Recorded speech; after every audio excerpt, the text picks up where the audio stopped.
Hey, this is Megan Rapinoe. And I'm Sue Bird. We've decided to turn our crazy IG live show into a podcast for your listening pleasure. Enjoy the show. A Touch More. New episodes of A Touch More drop Tuesday only on the Blue Wire Podcast Network. Be sure to subscribe to the show on Spotify, Apple, or anywhere else you listen to podcasts.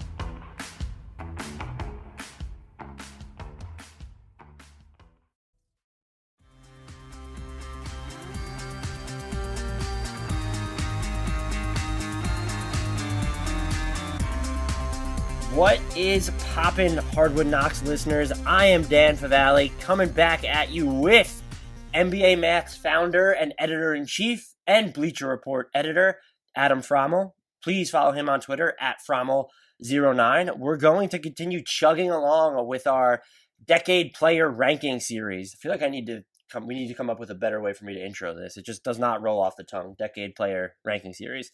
We are on to the Houston Rockets, though. We're going to have the top 10 players for you from the Rockets for this past decade, determined, as always, by both Adam, myself, and you guys, insofar as you voted, which you definitely had the ability to do. Before we get started, the super duper quick reminder, rate, review, and subscribe to this podcast on iTunes, Spotify, or wherever else you're consuming your podcasts. Please also follow us on Twitter at Hardwood Knocks and subscribe to our YouTube channel where you can listen to these podcasts. YouTube.com, search Hardwood Knocks. We will be right there. Adam, how are you doing? I'm doing great. I'm really excited that we're at a point in this series where we get to a franchise where there's going to be a lot of controversy over the number one spot. Yeah. Have we had, looking back at the teams we've done, have there really been any controversial number one picks yet? Not really. No, I think most of them have been like fairly obvious. I'm trying to think, maybe Brooklyn. I'm trying to look back because I actually have the document in front of me of what we did. But no, because you had Brook Lopez there, Kemba Walker in Charlotte. I guess Chicago. Chicago was definitely, we had the top three candidates. We had Noah, Rose, and Butler, and those were kind of like very interchangeable pieces, which was good. Yeah, this is the only one, unless anyone thinks maybe there was a debate for, and there was between us apparently for the Celtics. You had IT and I had Paul Pierce still. And then maybe if anyone thought that someone should have been over Al Horford in Atlanta, which not really. But I don't think anyone did, yeah. So we've really only had Boston, a little bit of controversy. And then there was like a real debate for Chicago's number one spot. And now there's going to be this huge mammoth debate about the number one spot in Houston because I have no idea who to put there. Right. I mean, if you invalidate all of the times that James Harden has traveled or gotten unnecessary whistles, like, is he really the number one player? Exactly. But before we get to number one, how many people do you think just turned it off? This is not a James Harden hating podcast. He is a consensus top 5 player, top 3 player. He's right there. Oh, absolutely. So I think we're both fans of Harden. Like I tend to fall on the defending him side. Like if you're going to exploit rules, good for you. Like more people should do that if you can. Yeah, it's not a gimmick. It's a strategy and it works. Maybe it's not the most watchable form of basketball, but he's damn good at it. And yeah, I poke fun at him, but I don't know that anyone can't recognize that he's just this mega star. I think there are points, but there are points where we're like, is he legitimately in the conversation as like the most effective offensive player ever? Yeah, and he's certainly got to be in the top 5 and definitely in that conversation. This is a conversation, though, that we should be saving 10 spots from now. So can you take us to... It's called a teaser. Come on. This is like a spoiler. I don't know if it's a teaser. Can you take us to who came in at number 10 for the Rockets in our decade player rankings that we're open to having new names for, apparently, or at least a new way of me introing it? Right, yeah. No, this is one of the rare teams where there was like actually some controversy over which 10 players were going to be included. So Russell Westbrook barely missed out. He was 9th place on the fans. He did not appear on either of our top 10s, though I imagine we both at least considered him. I had Terrence Jones in my 10th spot. He did not make it into the overall top 10 because Dan single-handedly bumped Luis Scola into the 10th and final spot on the composite rankings. You're welcome to everyone, all the Luis Scola fans out there, as well as, Luis Scola's family. You're welcome for single-handedly pushing him into the top 10. I'm going to say you're welcome to the country of Argentina. Is that better? That's pretty valid. Yeah. I strongly considered him. before going with Jones. I also thought about Kevin Martin and Kyle Lowry. Scola definitely would have made it had we included the entirety of his career with Houston. But it was just it was tough because the first 3 seasons did not count because we're only looking at 2010-11 through the present, which means that we only have 140 games of him in Houston. And granted, like, he was very effective for those 140 games. An efficient scorer, capable of making mid-range jumpers, of operating in the post, kicking out when he needed to. Never glamorous, but just consistently effective. Yeah, and that's really just why I put him there. Kind of an understated secondary playmaker as well, or like you said, not making these complicated reads, but maybe making the right pass. Definitely not the best defender, but someone who I think at that time, when you looked at what big men were doing on offense, he was just a little bit more versatile than the average big man. Wasn't shooting threes in Houston at that point, and he turned into someone who didn't really shoot them too efficiently. He had that one season in Toronto where he banged in 65 of them on 161 attempts, but I just kind of appreciate the rock solidness with which he played in Houston. He's also just one of those guys overall where you wonder a little bit how he might have fared had he entered the NBA a little bit earlier before his age 27 season, which did not, again, fall under the purview of this discussion. Right. Yeah. He and Jones were really close in my personal rankings. I ultimately went with Terrence Jones just because he spent a little bit more time playing for the Rockets, and I don't think he reached quite as high a level, but his ability in transition, the stretchiness he started to show before he moved on to the New Orleans Pelicans and Milwaukee Bucks before returning to Houston for a weird 2-game stint last season. It was just enough to nudge him ahead, though I don't think that one is obviously ahead of the other. This was the one where there probably could have been like 6 to 8 players put in the 10 spot that you have a viable case to make. Who came in at number 9, though? At number 9, we're moving into the guys who were more consensus options. And if you just heard my dogs bark, that's amazing because we were literally talking before this podcast started about how my 2 dogs have not made any appearances during this series, and that was shocking. So you're welcome. Within 7 minutes, too. It's not even like it's just uncanny how that happened. Right. It's amazing. We totally jinxed it. But anyway, number 9, we have Chandler Parsons. He was 10th on the fan vote. He was 9th for me. He was up at 7th for you. I think it's pretty easy to conflate the beginning of Chandler Parsons' career with the end/current portion of Parsons' career, which is unfortunate for him because he was legitimately turning into a star in Houston before moving to Dallas and the knee injuries just wrecking his career. But his last season with the Rockets, 2013-14, he averaged 16.6 points, 5.5 rebounds, 4.0 assists, 1.2 steals. He shot 37% on threes while taking 4.7 per game. Like, talk about a do-everything Swiss Army knife who was just really effective in a lot of areas. Right, and you look at like kinds of the shots that he was taking, that he hit over 50% of his twos for his entire career in Houston, those 3 seasons, and particularly the final 2, when he was just a much bigger part of their offense.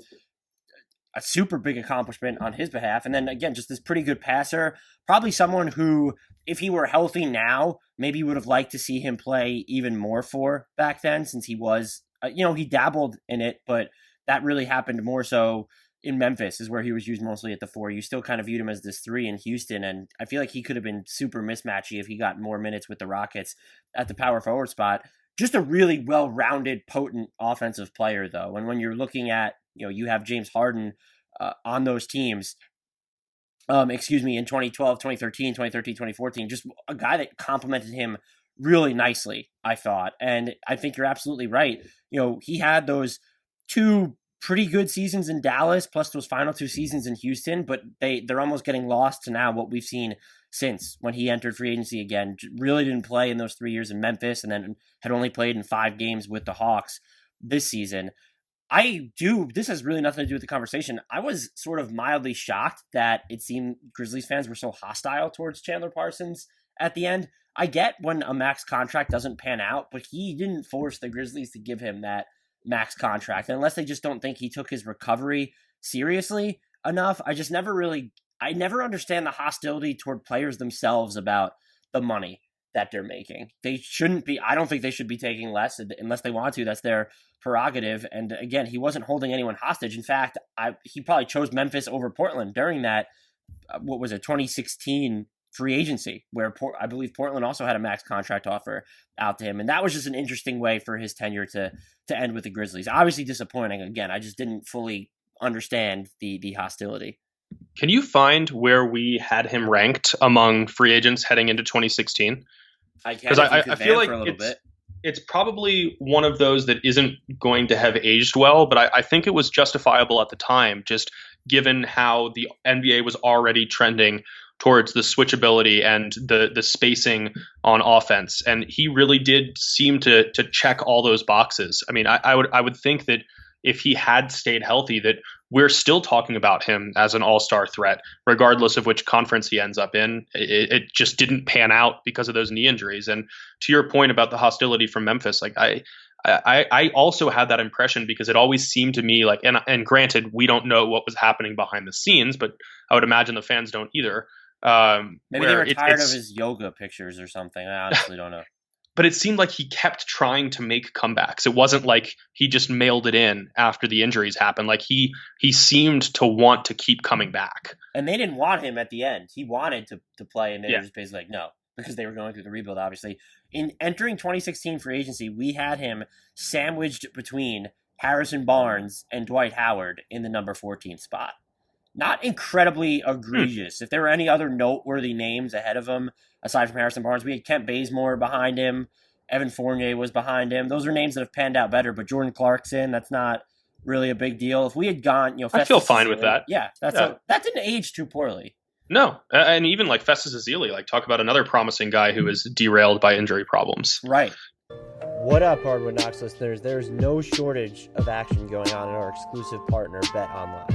NASCAR is back, and BetOnline has hundreds of other games, events, and sports to get in on. You can still bet on simulated NFL, NBA, and UFC events 24/7 as well. Or you can participate in a $10,000 Madden Bracket Challenge, a March Madness-style NFL simulation tournament you can enter for free. And live right now on BetOnline's YouTube channel, you'll find an exclusive interview with the ex-Chicago Bulls, Ron Harper, Horace Grant, Bill Cartwright, and Craig Hodges to discuss the Michael Jordan documentary on what they're calling the Final Dance. Visit betonline.ag and use promo code BLUEWIRE to receive your welcome bonus and check out all the action. BetOnline, your online wagering solution. Who did we have come in at number? I think it's a tie for number 7. We don't even have a number 8. It is a tie. We'll start with Eric Gordon, who is one of the two tied for number 7, and he had one of the biggest splits between the 3 members of our panel here. The fans had him up at number 4, which I don't think I'm surprised by, just because his scoring, he has posted such glamorous big scoring numbers. I had him at 8, and you had him down at 10. Yeah, I don't think we've seen any players who have like that type of disparity, not between just like 2 members of the panel, but between all 3. Yeah, I could easily, I think, have put him over, I guess, Scola and Dwight Howard. I had Dwight Howard at number 9 for what it's worth. I know he's one of the 2 tied for number 7, but look, Eric Gordon has been super valuable to what the Rockets do. He has he has the capacity to do some stuff off the dribble.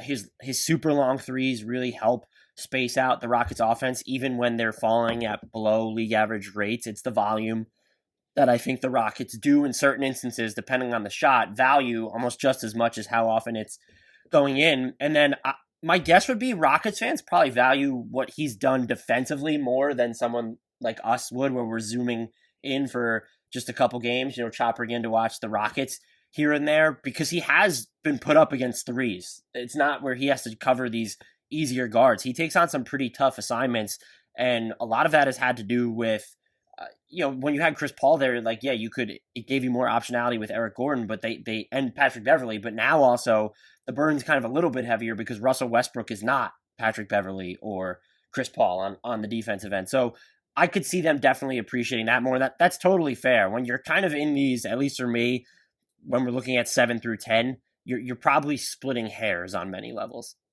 Russell Westbrook appreciates you saying that he's not Patrick Beverley, just for the record. I feel very confident in that. But yeah, with Gordon, I think it was difficult to figure out how to value him here because a lot of the numbers besides that pure points per game column are lackluster. Like he hasn't shot the ball particularly well. He doesn't generate a lot of assists in the Houston offense, but just having him has been such a luxury for Houston, whether he's coming off the bench to anchor a second unit or if he's playing in 3-guard lineups as he's so often done and giving them optionality on both ends. There's a lot of things that he's done that can't really be quantified, which is an interesting thing to say about a guy who fills the volume shooter archetype, because normally it's the opposite. He's a unique player, and more than that, I think he's had a really strange career.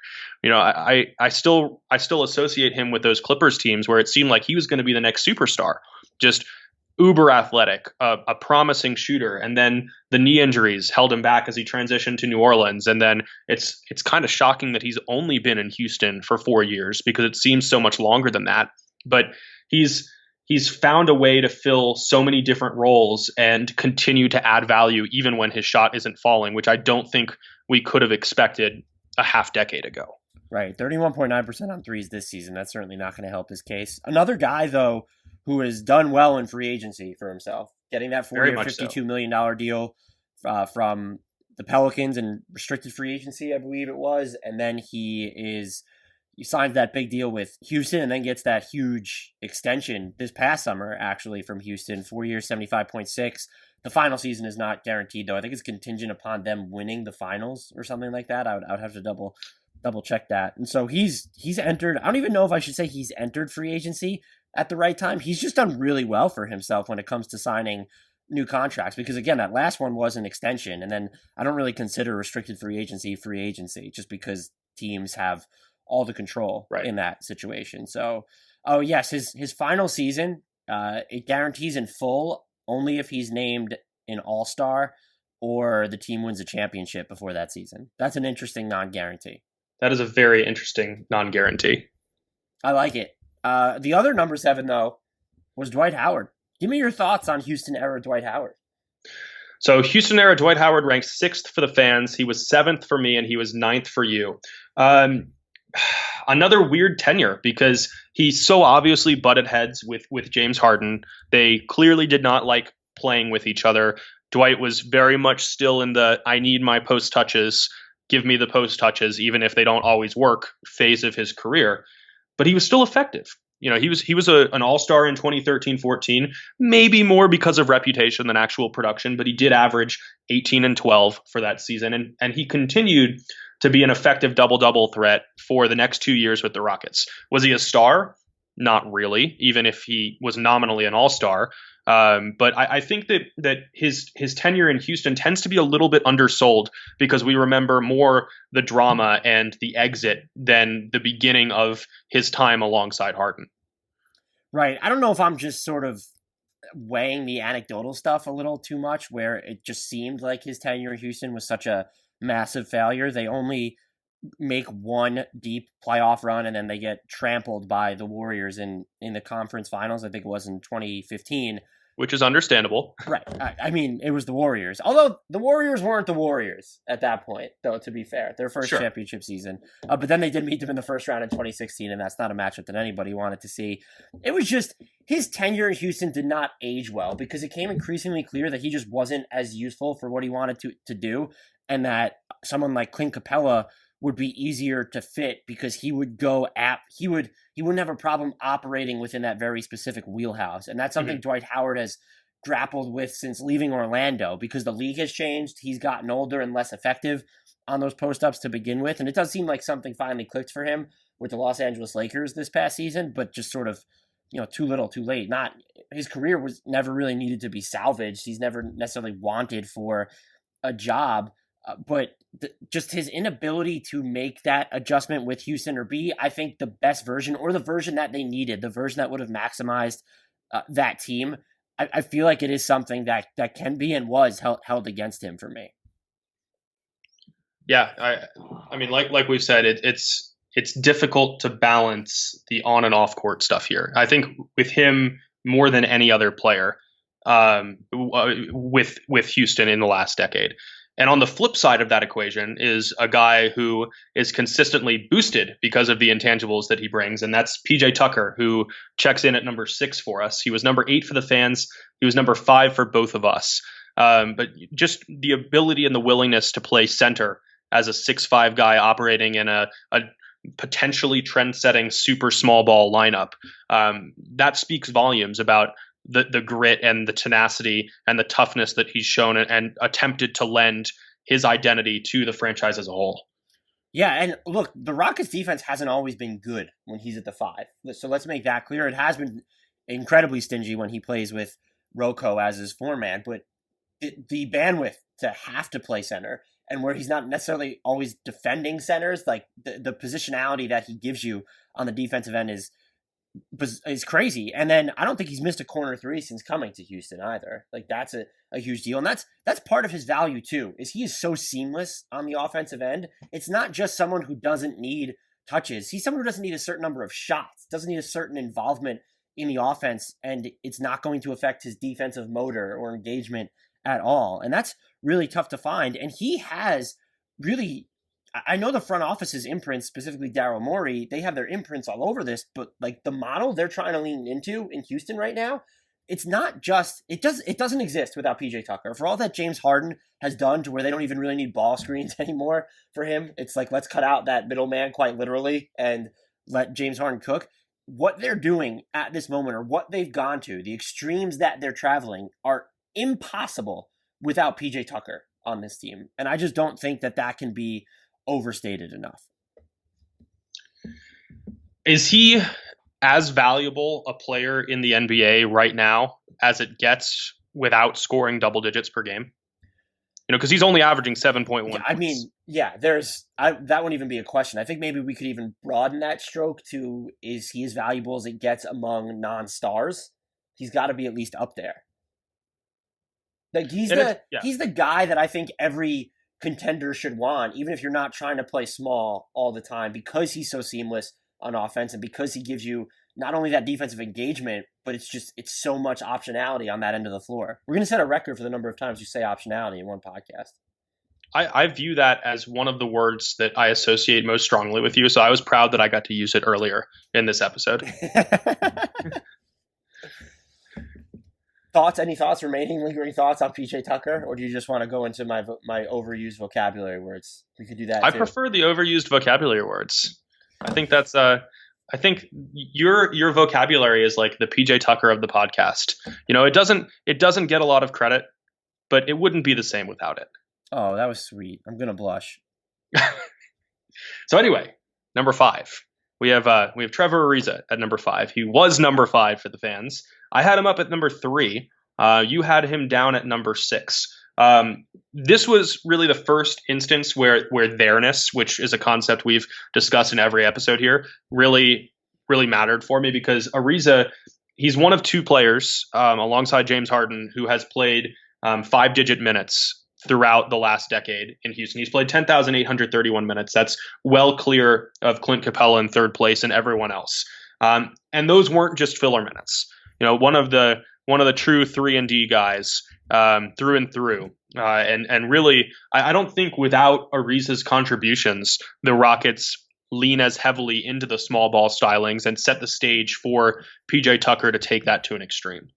No, for sure. And he not someone who's going to defend centers, but can definitely play up to the 4. And like you said, he really just typifies 3-and-D. And shouts to him, by the way. I've mentioned it on this podcast before. He is a free agency mercenary, and I absolutely love it. He's just following the bag, and then he'll get traded midseason to a better team. He'll figure it out later. I totally respect it. He hit. Wait, time out. Because that's the cue for our first trivia question of the episode. Oh no. So click away from his page if you're looking at it. I'm not on his page. I'm not on his page. All right, he's played for 9 teams. How many can we get? Oh no. All right. Lakers, Knicks, Kings, Rockets, Suns. Hold on. Lakers, Knicks, Kings, Rockets, Suns, Wizards. How many is that? You have gotten 6 of the 9. That's not bad, just right off the cuff. That's not bad. But that might be where I top out. I'm trying to go mentally through the teams in the league in my head right now. Why do I feel like... No, I'm not going to say it because I know I'm wrong, so you're welcome for not saying it. I want to know what you were going to say, though. Maybe I'll tell you. I was going to say, did he ever play for... I was going to ask if he ever played for the Warriors. I don't know why they were just in my mind, but I'm not counting. So Ariza and Kent Bazemore are different people. New Orleans. He played for the Hornets. That's 7. Right? That's 7. All right, we're cooking. No. This is like, I can go through the teams alphabetically in my head, and I'm still going to miss all of this. What am I up to? I'm up to 7? You're up to 7 of the 9. I think I'm going to top out there. Am I missing an obvious one? Let me know that. You're missing Portland. His current team. Portland. All right. That's 8. All right, that's 8. Well done. I'm never going to get the 9th? I feel like you could, because it set the stage for his Lakers tenure, but he wasn't good there. I give up. I'm going to kick myself for not naming it. He was on the Magic for a little while. No, I never would have got that. Are we sure? This is like Vince Carter being on the Suns. Did it ever actually happen? Yeah. I mean, he played 89 games over 3 seasons right before he went to LA. I do not remember this at all. Yeah, and it was part of 3 seasons. He started 2005, 2006 with the Knicks, and then moved to Orlando. And then he started 2007, 2008 with the Magic and moved to the Lakers. It's a little teaching lesson for me. I've apparently... Still, I'm impressed. That was 8 of 9. That's 89%. That's a strong B+. Would you have gotten the Magic? Absolutely. No, probably not. Okay. I want to know who else would have gotten the Magic that's not an Orlando Magic fan, because I don't remember this at all. And I'm not even trying to be like an a-hole here. I do not remember him playing for the Magic at all. Anyway, you were saying that he was a free agency mercenary, and that was a fantastic cue. But if you'd like to continue, the floor is yours again. He hit 743s during his time with the Rockets. That is a monstrous number. That's like one Steph Curry season. Right, basically. Maybe like half a Steph Curry season right around there. Right. I'm just curious as to why. Was it just a there-ness that had you slingshot him up to, would you have him at 3? Yeah, it was. I felt like 2 through 5 were pretty interchangeable for me. Just the guys who were obviously good role players and spent a significant amount of time there. And I had trouble differentiating between those. I tended to err more on the long tenured guys in Houston because they've done such a good job promoting and having role players excel than the 1 or 2 season mercenaries, the Russell Westbrooks, the Chris Pauls, who we'll get to with Paul. That makes sense. No arguments here. Who we got at number 4? At number 4, we have the one and only Patrick Beverley. So the fans had him down at 7, which surprised me. I would have expected him to be much more of a fan favorite given the intensity with which he plays. I had him at 4. You had him at 2.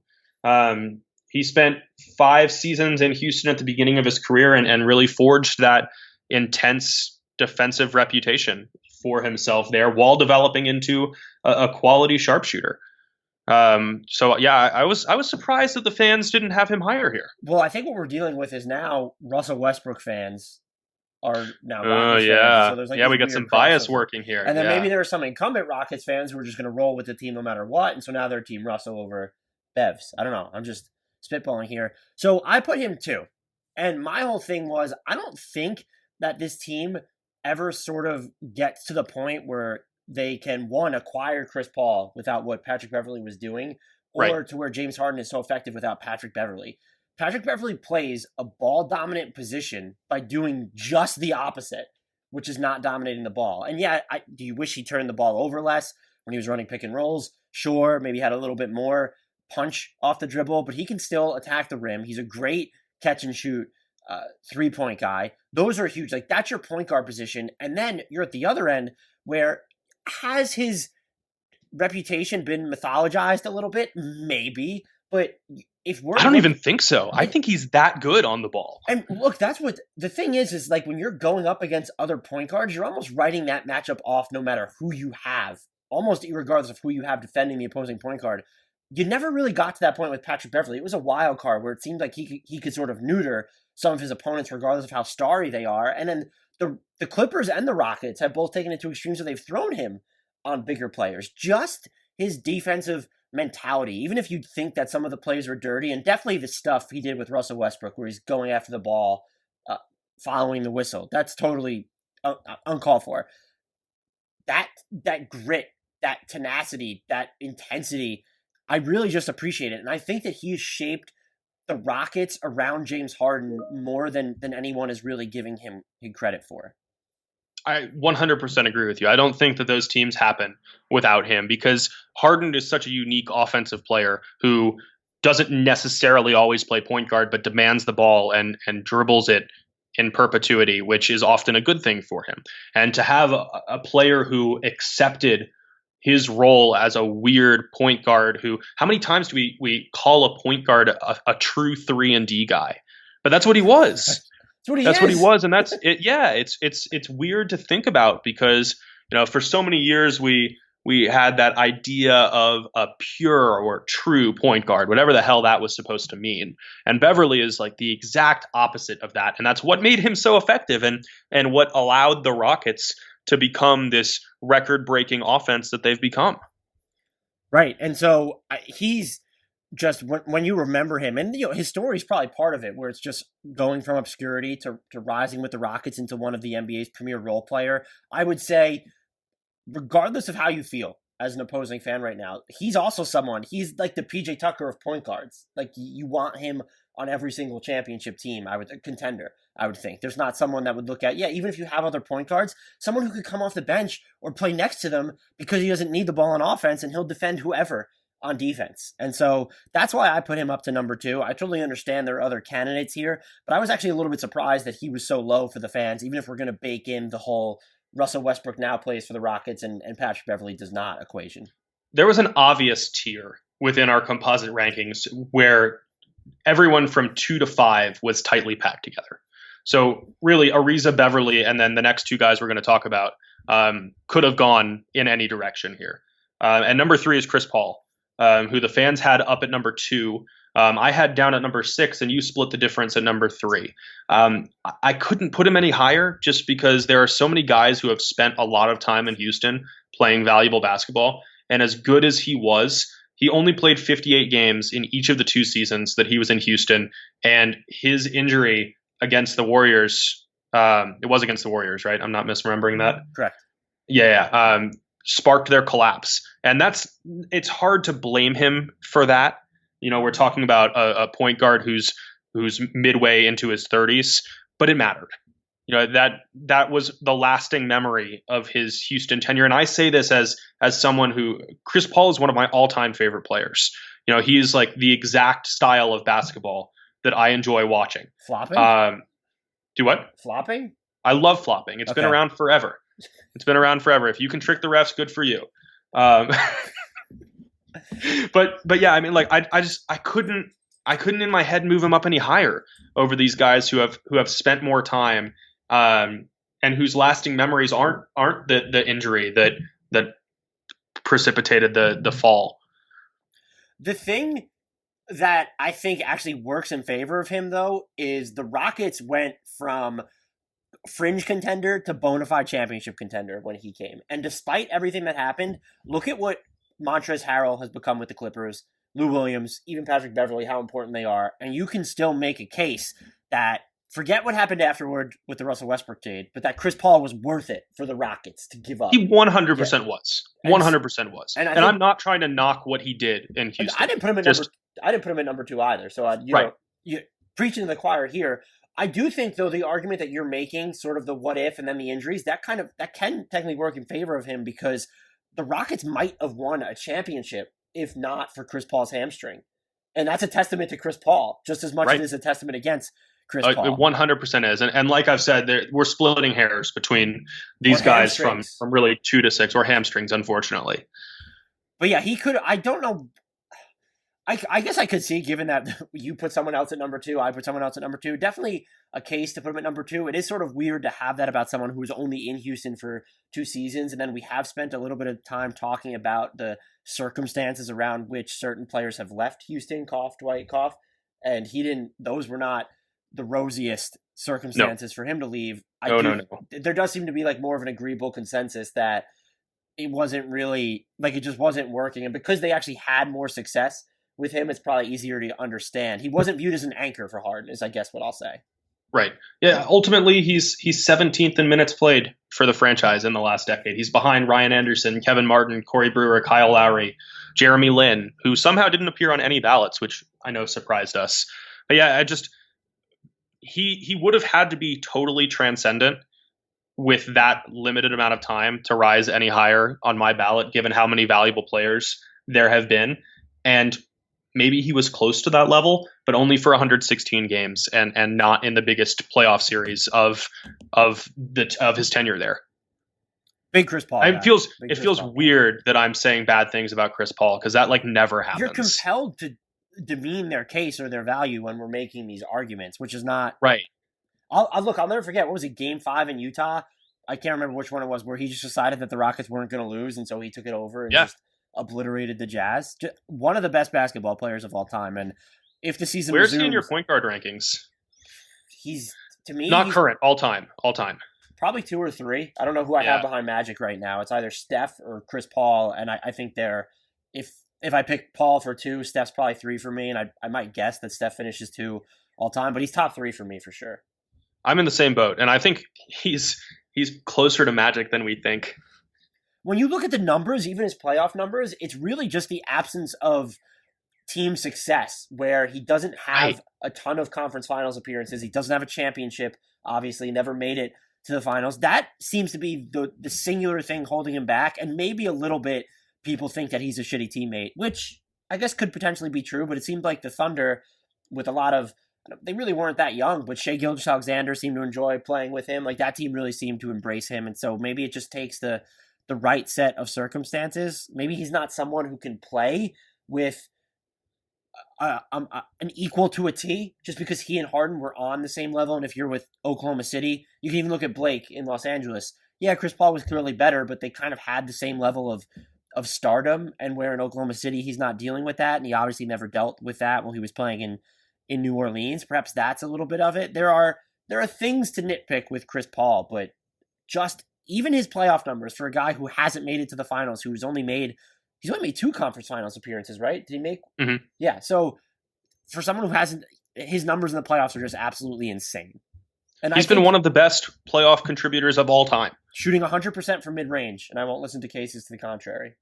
I'm right with you, but I think that's one of the narratives about the NBA that frustrated me the most over the last decade, is using Chris Paul's lack of playoff success to knock him and his historical standing, because he's been phenomenal. You know, the playoffs are supposed to be a time when smaller guards struggle.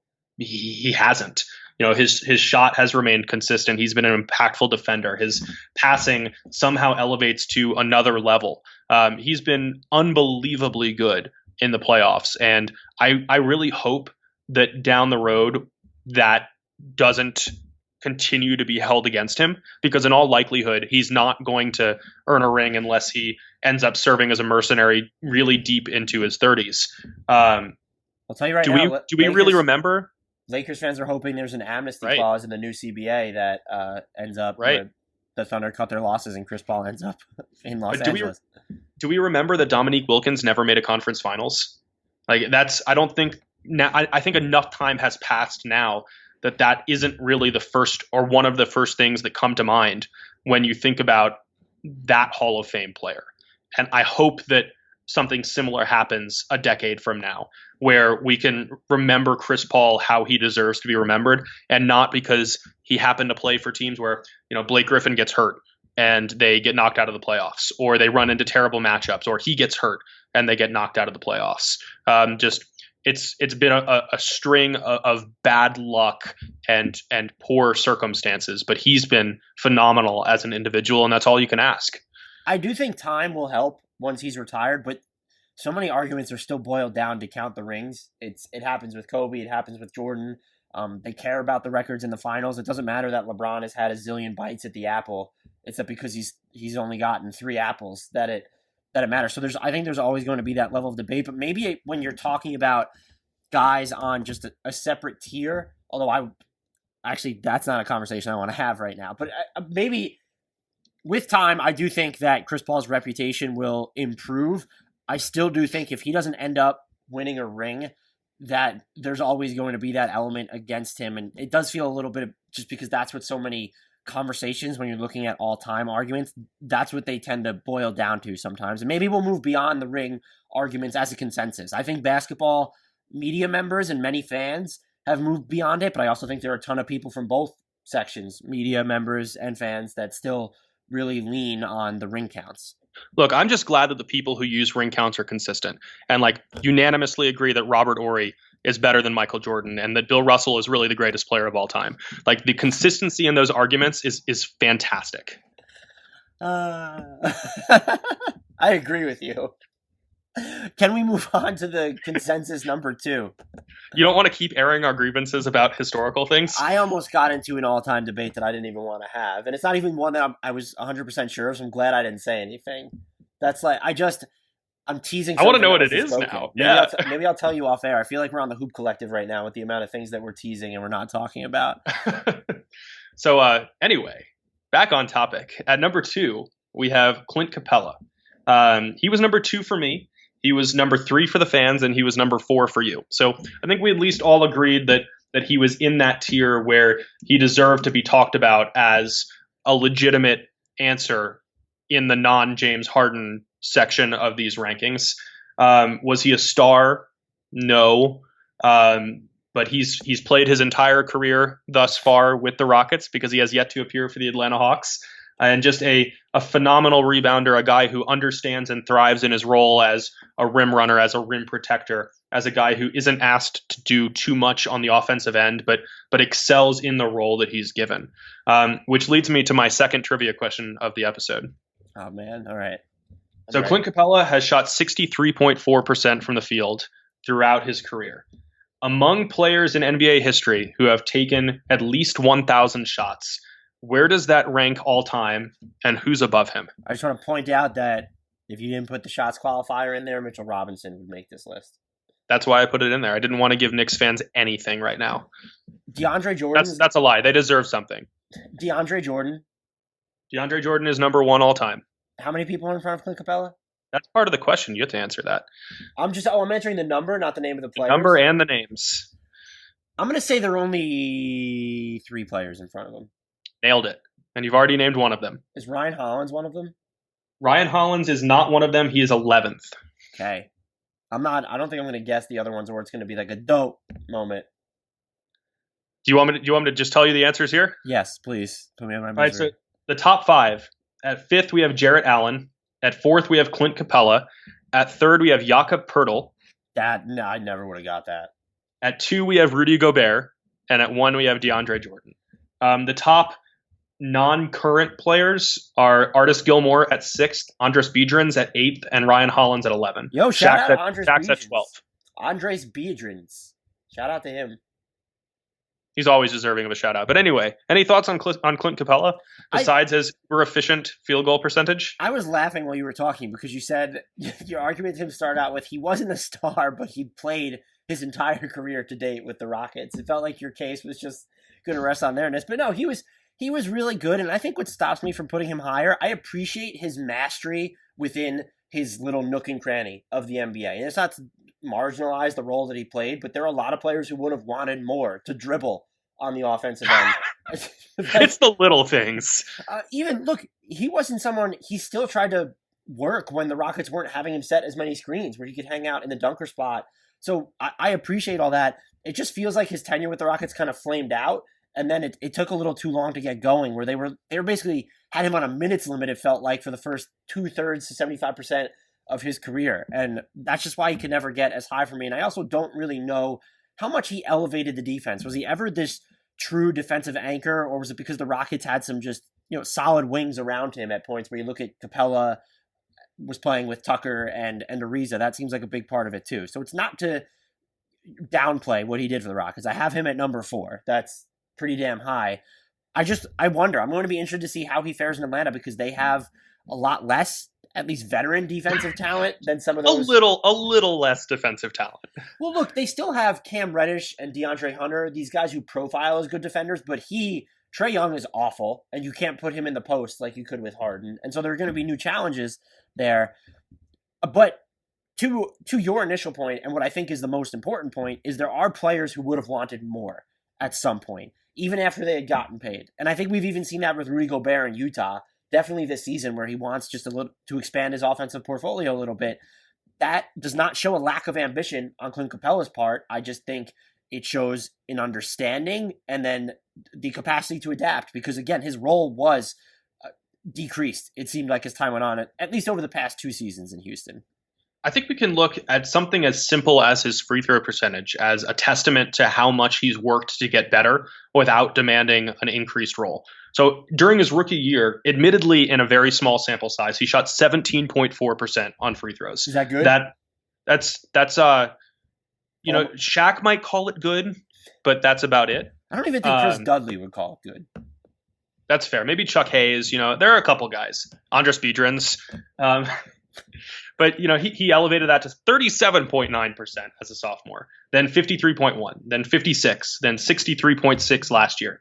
And he's regressed this season, again, in a smaller sample while he was dealing with some nagging injury issues throughout the year. But just like that ability to understand what he needs to work on and then actually put in the work, I think that's a huge testament to how well he's accepted this smaller role where a lot of players would have wanted more. But he's never seemed like anything but a high quality teammate and a guy who does aid the winning cause, despite now being 26 years old as of the day before we recorded this. So happy belated birthday, Clint. He's totally accepted that and he's thrived within it. And regardless of the difficulty of that role, the importance of that role, the dependence on having complementary stars around him in that role, he's done it well. I totally agree with you. And what I think we need to make a distinction between is that the Rockets did not treat him as the best player in that Robert Covington deal this past season because they gave up a first-round pick. However, his value is completely different to them if Russell Westbrook isn't on the team. They just collectively decided they could not have more than one theoretical non-shooter on the floor at all times. And that's where the real chasm existed between what Capela was and what the Rockets actually needed to have on the team, because he's still really good. And if he's healthy, if he's not going to deal with these heel issues long term, I think he will make a pretty good impact in Atlanta. I have a trivia question for you, though, before we move on to number one. Oh, that's not allowed. No, it's allowed. How many nicknames are you on Clint Capela's basketball reference page? I'm not. How many nicknames are listed on his basketball reference page? And bonus points if you can name. I don't think I could name a single one of them. Well, there's only one, and it's Swiss Bank. This is basically my plea. We need a better nickname for Clint Capela. A nationally recognized improvement over Swiss Bank.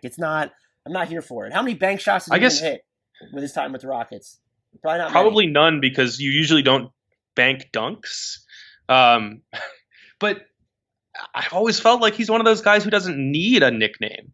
The alliteration works. Capela's a cool name. Like, he's just Clint Capela. CC would be better than Swiss Bank. No, it wouldn't. Yes, it would. I strongly disagree. Is it because you're worried you're going to confuse him with CC Sabathia? Exactly. The pinstripes allow you to tell which one is which, but similarly athletic profiles. Although shout out to CC Sabathia for getting in great shape after his baseball career.